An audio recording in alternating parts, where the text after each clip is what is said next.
Hi, this is William Henderson, And this is B. McGraw.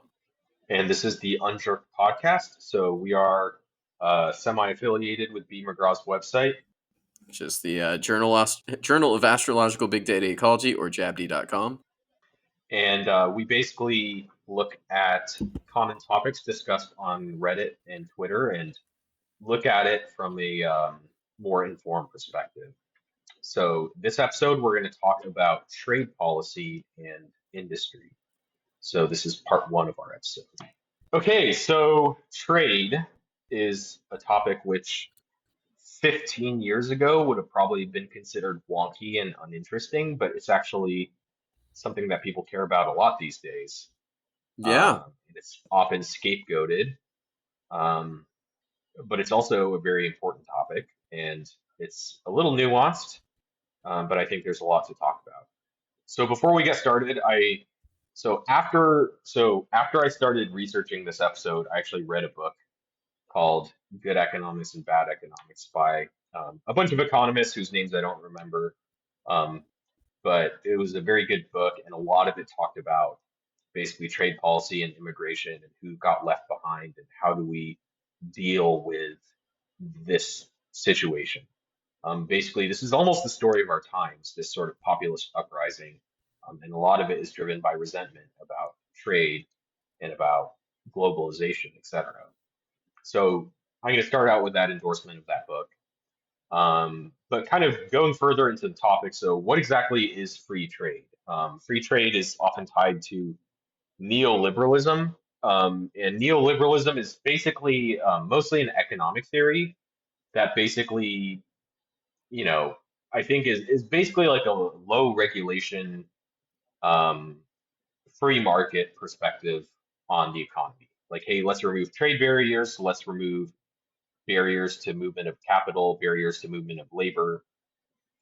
Let's reduce as many regulations as possible, et cetera. And it was basically kind of the status quo belief of in the US, both political parties from roughly maybe the 90s, 80s or 90s through maybe, I guess, when Trump ran for president in Yeah, I've 2016. I've never heard that term and it not feel like it was used derogatorily. It's very often used as a slur Yeah. by what I see is like online leftists calling other left-wing people neoliberals. Um, but it's I would say in most popular discourse it's considered a negative term. Um, and I also do think both parties are trending towards a more protectionist system. I think so. So so essentially, the history of economics, I mean, how far back can you go? I think um, in hunter-gatherer societies, I think the concept of economics is kind of irrelevant. Could you hypothetically construct a GDP of a tribe, hunting elk in the sort of Arctic Circle? Like maybe, but it's not really worth doing because basically, you have your built experience and understanding of like how to follow these I herds, I etc. think because of the I think the isolationists kind of have a like thinking. I think it's idolized because you're just by yourself living off the land. You're not dependent on anybody. Well, you never live like tribal societies were never like people living alone. It was always with other Yeah, people. yeah, it was a tribe, but that tribe didn't depend on another tribe. Yeah, true. But, you know, when you look at a lot of these survivor shows, well, the reality is like one of the worst punishments in sort of ancient societies was basically to be outcast, like literally outcast from society. There's different forms of it. There's literal, basically being, what's the term? Basically being kicked out of society, Exiled. forced, yeah, being exiled.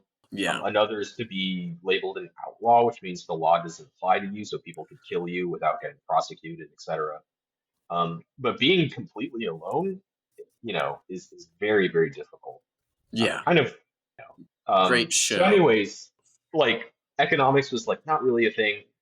And then when agriculture came, I would say from, when the advent of agriculture, at the start of, you know, s- sort of Bronze Age societies, you have the sort of Sumerians and Egyptians and stuff, all the way until the Industrial Revolution.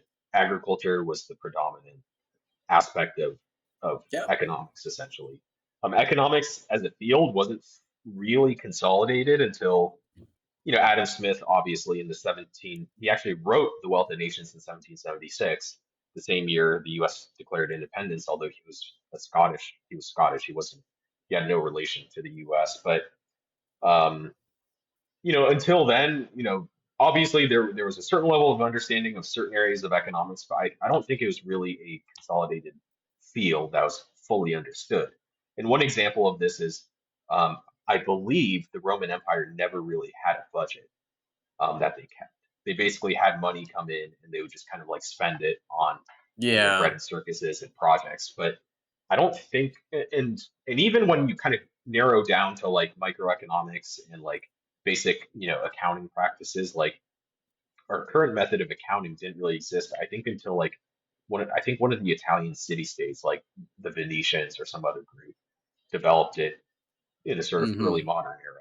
So a lot of But this is trade existed very, trade very existed long. for a long time. I Yeah. think very early on, people realized like, hey, I'm growing, I don't know, cashews, whatever. And we grow more than we need, and there's another tribe down the river that wants it, and they can give us pears, and we don't have pears. And so trade developed organically very, very early on. It's part of the story of humanity is trade. I think there's a subreddit based off of that one letter, complaining about inferior bronze or something, um, which is apparently Yeah. the earliest written record, and it's all the memes are from like the early Bronze Age. So essentially, how far back do we go? I mean, you know, well, we could go back forever, but let's start with feudalism. So feudalism happened, basically soon after the Roman Empire collapsed in Western Europe.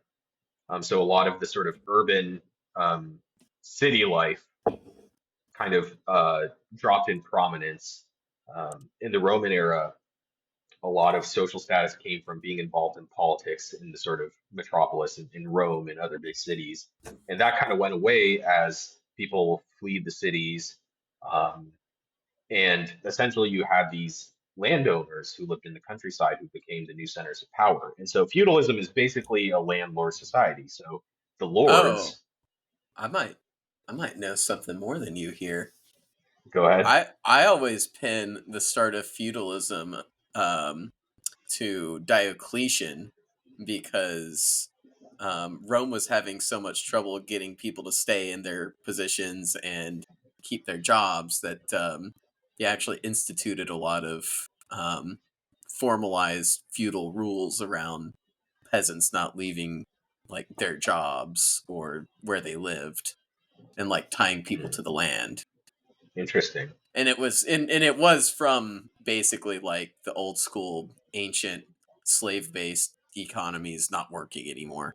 So feudalism, the lords who are nobles are landlords. That's what they are. That's where their wealth comes from. So they make money from growing crops and other things on their land. And um, basically, the king is the one who has the authority to basically say you are allowed to be the landlord of this area. And then in support of the king, the lord will raise an army for the king. And so a lot of the armies in medieval Europe were actually the actual armies were owned by the lords and basically lent to the king. And the serfs were tied to the land. So serfdom is basically a form of slavery where rather than a person being owned by a human being, they were basically owned by the land. And so if you sold your land to somebody, the serf had to stay on the land and basically had to work for the new landlord. So basically, power came from land ownership, and it was mostly localized farming, and the wealth from the farming was used to build up armies, etc. There was not a lot of movement of goods and capital. That's what differentiates the sort of Roman Empire from the Dark Ages. Although a lot of historians say the Dark Ages were kind of overblown in terms of loss of knowledge, but there was a lot Yeah. less mobility. There was a lot like the roads, the road networks, the trade networks, a lot of that broke down. So there was less of that Yeah, in like that. if you read anything from like classical Roman Empire, there's almost always some nonsense going on with people holding up grain in Egypt, which makes people in Italy start starving, Yeah. which is So kind of nuts. so feudalism was the old system from basically the you know tail end of the Roman Empire through the Middle Ages. And then in the sort of early or the late Middle Ages, early modern era, um, basically with the rise of the age of exploration or colonialism, whichever term you want to use, there is a new system called mercantilism. I hope I'm pronouncing that right. I've Is it a always hard heard P or mercantilism. okay, mercantilism? Yeah. I was worried about the C. Is that a hard C or a soft C? Let's say mercantilism. Mercantilism. Yeah, I could see mercantilism. Yeah, I've so always heard mercantilism. mercantilism essentially, the big change that happened is that Europeans basically regained trade networks, especially in the beginning, the Spanish and the Portuguese. They had advanced sailing technologies they developed, and that allowed them. The Portuguese could go around the Horn of Africa, built trade posts everywhere. Spain, they went to the New World and colonized it, and that led to a lot more movement of goods. And there was basically a new theory of economics that developed called mercantilism. And Hmm. the basic theory is like, hey, export as much as possible and minimize imports as much as possible. And basically collect as much precious metals, collect as many gold coins and silver coins as you can through selling exports. So dragon Um, economics. yeah, so essentially, yeah. So the theory was like, okay, well, you know, coins are valuable, so let's just hoard a bunch of coins. And there was a fair amount of government um, intervention to make sure you built these large monopolies that basically had the economies of scale to export and outcompete other countries, monopolies. So there's pretty heavy state intervention. Obviously, a lot of colonialism, slave trade was part of it. So that was all part of mercantilism. And there's a few, on the surface, it seems to make sense. Like, oh, well, if you sell something, you make money. If you buy something, you have to pay someone else. So ergo, sell as much as you can and buy as little as you can. But when you dig deeper, it actually is a pretty flawed way of thinking. So, when your goal is to like bring in as much money into your economy as possible, bring in as much gold into your economies as possible, essentially it basically causes inflation. You're increasing the supply of precious metals within your economy. And so it causes a fair amount of inflation. Your purchasing power goes Huh. down. This is still a problem in modern economies that are very commodity based. It's called Dutch disease, but basically, if you export a lot, That's huh. so the Netherlands used to, there was like oil or coal or something they used to be Hmm. huge exporters of, and it basically increases prices throughout the economy, but also crowds out other things. Hmm. So, basically a lot of that happens. And also there's a lot of corruption because the central government has a heavy hand in like maintaining the sort of mercantilist monopolies. Well, yeah, The local, because back then it would be like the government would condone like one company to have a monopoly on all of X trade. yeah. And It's a little also wacky. it would limit the growth of the local economy. So the local economy struggled with, the inflation I mentioned, and there just was not an incentive for sort of local consumption. It was all about exporting. And so there were a lot of problems with mercantilism, essentially. And that started shifting. Adam Smith, who wrote The Wealth of Nations, he was a huge critic of mercantilism. He was very, very critical of it. And essentially, the new trend was towards removing barriers to trade. So, movement of goods, which is what most people think of in terms of trade, and then movement of labor, which is immigration, which we Did we do an ep? Did we? So we did an episode on that. It'll Yeah, be and I was released. kind of Yeah. thinking I had a missed opportunity. I didn't bring up the South Park episode where people from the future traveled back in time and got menial labor jobs to start a savings account for their future family. It was like that episode's probably the funniest comment on immigration I've ever seen. Anyway, And and then also movement of capital. So basically, can you easily take money you have and put it into another country, invest in another country, etc. So that was the trend you started seeing, you know, perhaps starting at the end of the 18th century and all the way through, really the past 20 years. So that's the history of, and there were negative side effects to free trade neoliberalism. So we will talk about that. And then another part of the story is basically the Industrial Revolution and U.S. industry. So this is another topic people have strong feelings about. So the Industrial Revolution yes. started in the early 1800s. So there were like a couple waves of industrialization. There was Yeah. an early, yeah, there was an early one, and it started in the UK, and then it moved to the US. It was mostly those countries that benefited initially. Um, and so the early industrial revolution was a lot of like automating textile production, steam-based power, etc. And then by the late 1800s, you had, the railroads, you had oil, coal, electricity. When you think of all the robber barons from the Gilded Age, that was basically them. And, you know, essentially, industrials is a very specific area of the economy. There's all sorts of, if you look at Standard and Poor, S&P, they have these different industry categories, and they have like information services and real estate and healthcare, and industrials is one of those. And it's basically the industry that produces capital goods. Like if you buy a shampoo bottle, that's not a capital good. You use it and you throw it away. But a capital good you use for several years and then you can sell it once you're done using it. So that would be like an automobile or an airplane or factory equipment, etc. So that's what industrials is. Hmm. So the U.S.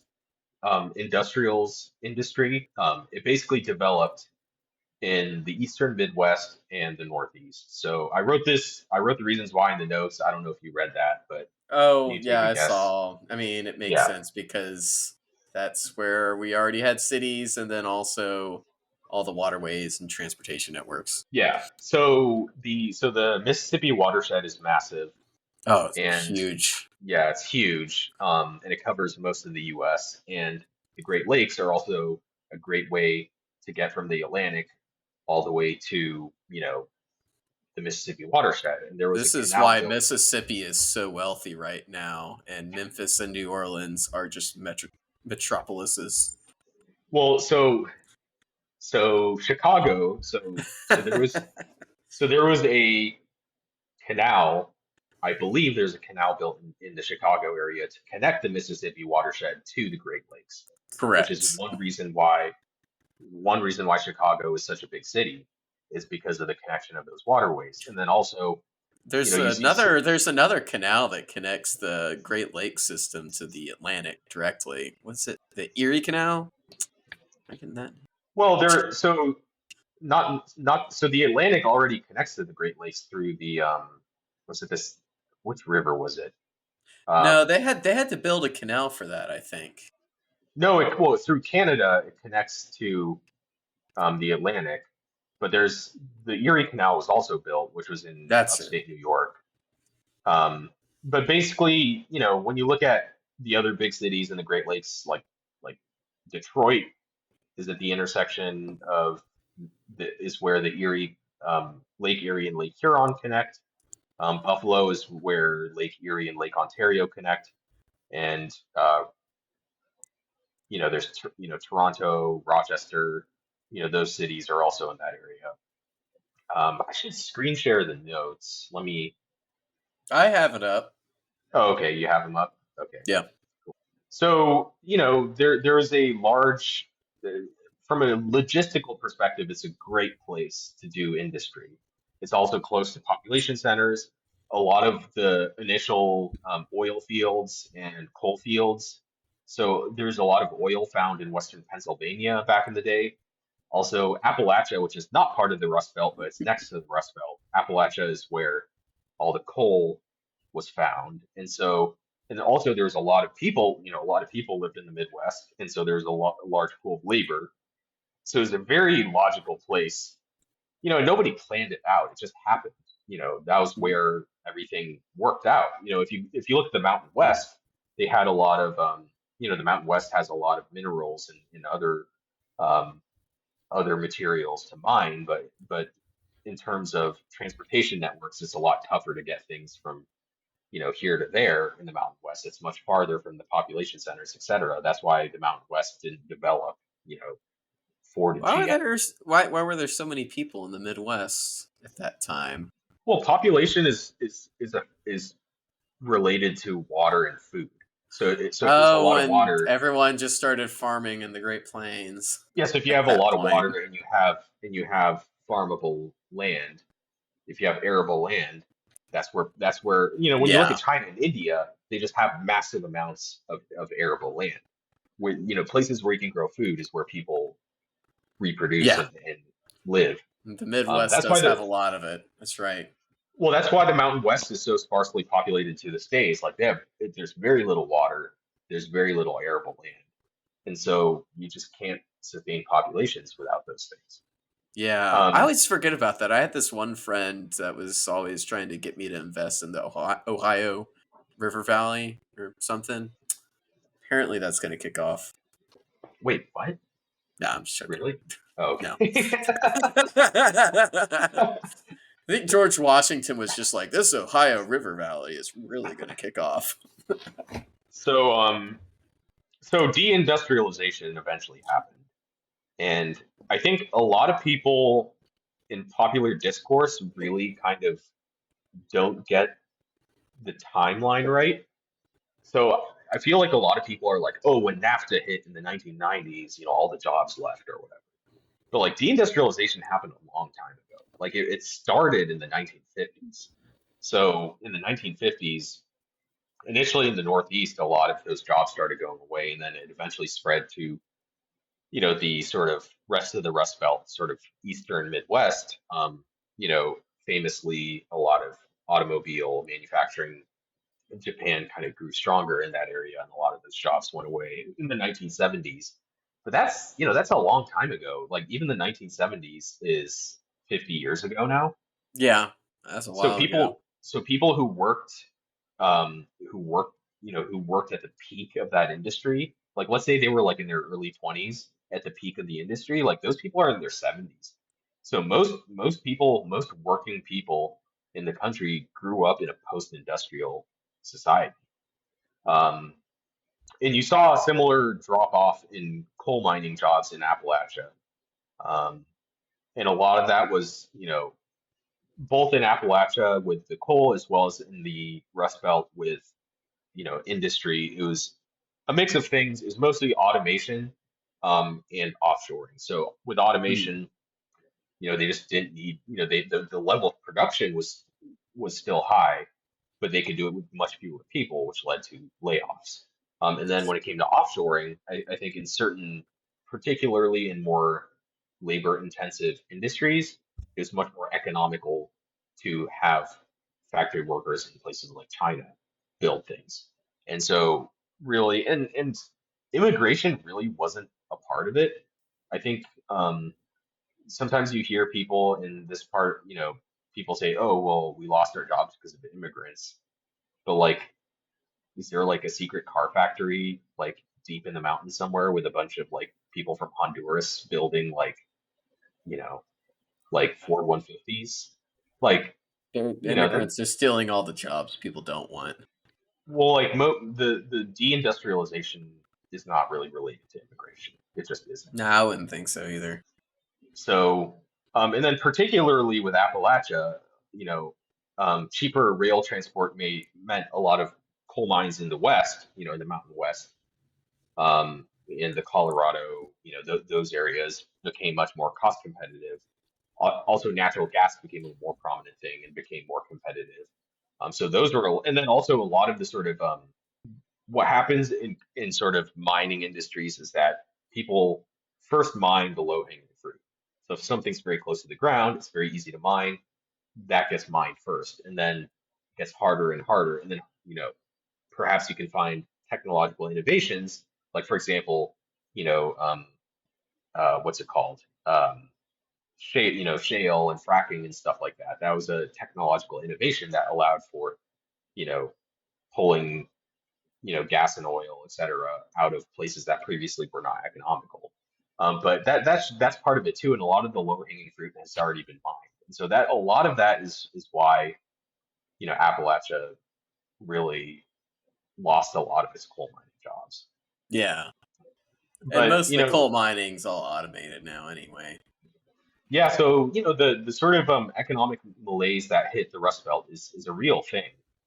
A lot of the cities in that part of the country continue to have stagnating populations, et cetera.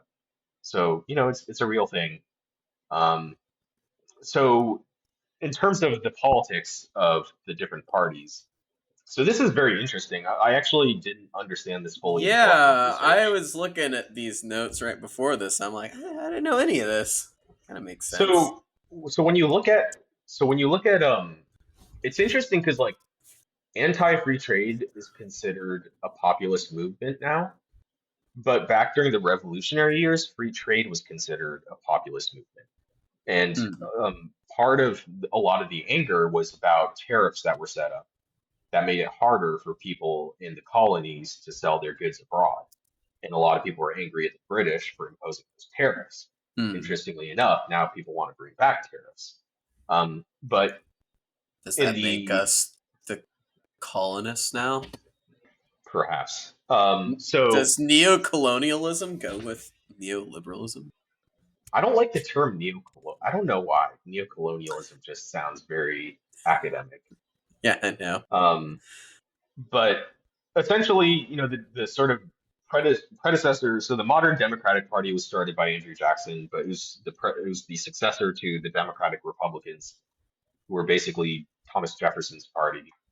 And to kind of summarize Jefferson's party, it was basically the party of yeoman farmers.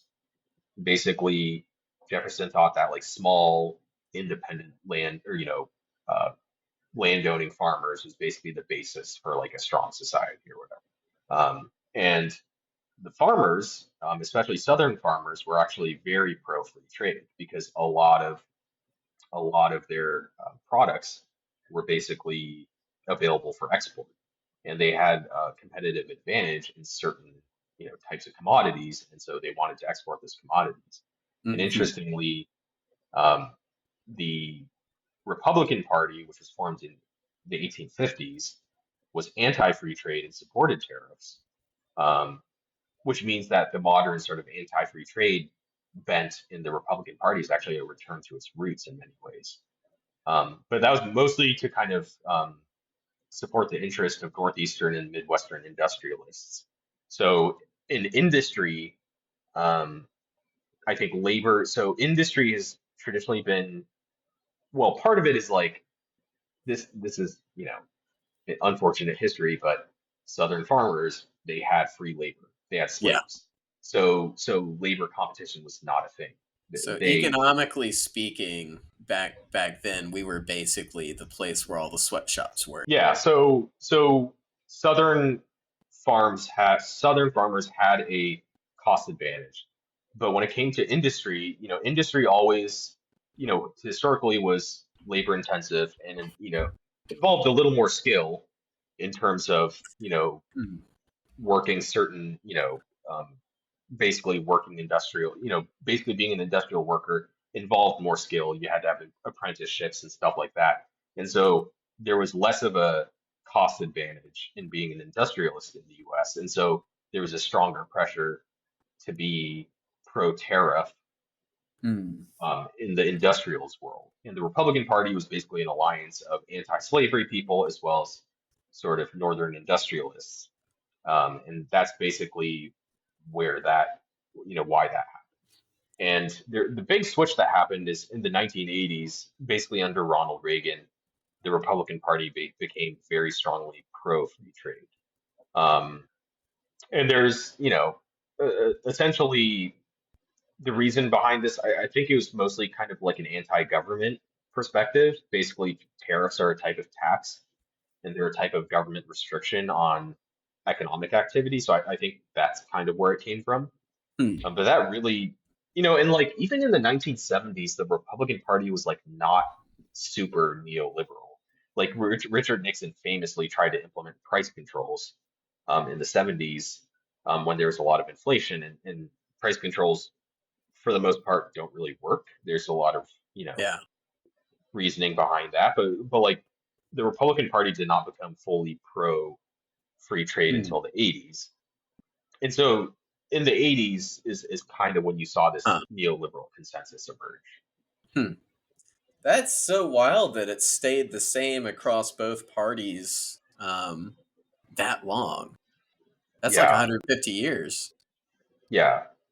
Wow. It's interesting reading about like we'll do this in another episode, but do you remember William Jennings Bryan in the Cross of Gold speech? Nah, I never met Like, him. okay. So, so William Jennings Bryan was a guy who ran for president 3 times on the Democratic ticket in like the late 1800s, early 1900s, and he was a populist, and he was like super against. There was a huge debate about like a one metal system versus the two metal system. Like, should we use just gold or gold and silver? And I remember, Oh, yeah.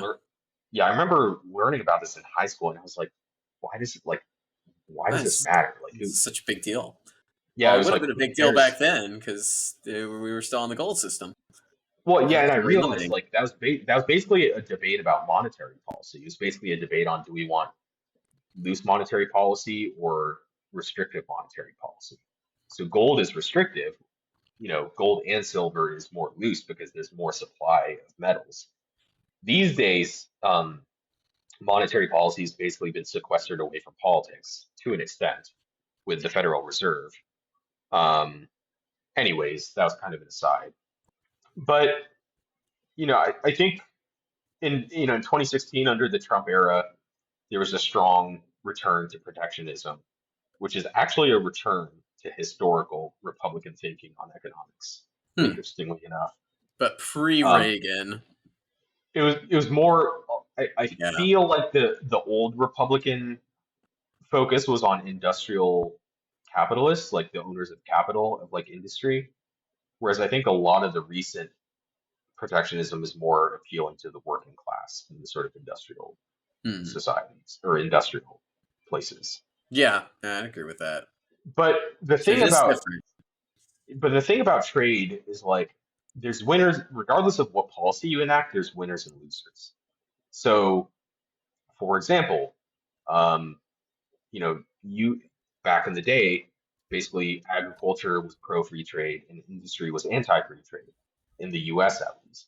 Now you see a distinction also between labor and capital. And so with owners of capital, a lot of people own companies that are multinational companies with international supply chains. And so whether or not activities happen inside the country or outside the country matters less. Whereas if you're labor, obviously you live somewhere, so you care about what's happening in that particular area.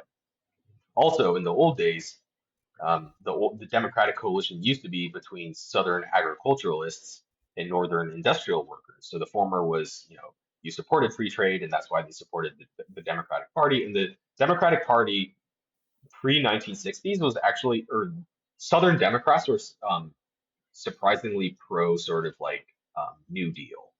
Hmm. They were not very economically conservative. Whereas these days, I think um, Southerners, who are now Republicans mostly, are very, very sort of, you know, economically right leaning. So that's a big change that happened. But anyways, the Northern industrial workers, they supported the Democratic Party because of workers' rights type stuff. So there's a tension there. So your coalition includes agriculturalists as well as industrial workers. The actual break happened because of, you know, segregation and that type of thing. It happened because of social policies. And so a lot of Southern Democrats became Republicans because of social policy. But there was already, aside from the social policy, there was already a tension there. And so now, the Republican Party is capturing northern industrial workers because of protectionism, but they also have strong support from farmers in the Midwest, in the Western Midwest.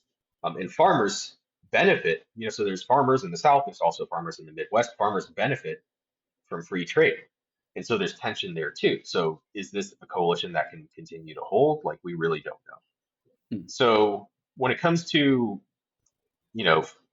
free trade, um, what is the status of free trade agreements? There's tons of free trade agreements in the world.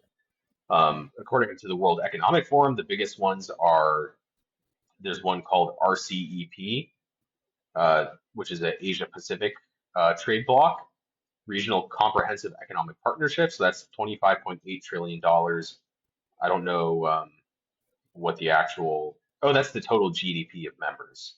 So it's $25.8 trillion. Oh, And then next is the U.S. Mexico Canada Agreement, or USMCA, which is it used to be NAFTA, and then under the Trump administration they renegotiated to USMCA, or USMCA. why did So that's NAFTA get so much flack? I mean, the same reasons any free trade is unpopular. There's the threat to jobs. Um, you know, Basically a free trade agreement reduces barrier. It's easier for truckers to move their goods from one country to another. It's easier. There's fewer tariffs, etc. So if you feel like you'll get competition from cheaper labor overseas, you would be unhappy. And so NAFTA was unpopular. Interestingly enough, the EU also has a free trade, you know, set of there's the common Well, yeah, market. EU is basically a free trade agreement slash Yeah, government, yeah. So but I feel like more free trade. in the EU, I feel, I mean, there was pushback, because Brexit happened. Yeah. But I feel like in the EU, it was a lot more just kind of accepted as like a good thing, whereas in North America, NAFTA was it was, I feel like it was mostly between the US and Mexico. Like, how many people in the US were angry that Canada, could more easily ship maple syrup to the US. I feel like most of the anger was that like cheaper labor in Mexico would take away jobs. I feel like that's where a lot of the controversy Probably. was. Yeah, because cost of living's way lower in Mexico. Yeah, so USMACA is $24.37 trillion, and then the European Economic Area, which we just talked about, is 18.85 trillion. So those are the big ones. There's a bunch of other ones. Um, there's the CPTPP, which is well, it was originally called like the TPP? well, it was originally called the TPP, and it was basically That's kind right. of like um, for lack of a better word, it was basically like an anti-Chinese free trade agreement. It was like, hey, Mm. everyone in the Pacific except for China, let's have a free trade agreement. And then we left it. Go figure. That's so mean girls of us. And so now it's called the CPTP. So there's a large number of free trade agreements, but those are the big ones. All right. That wraps up our episode on trade policy and industry.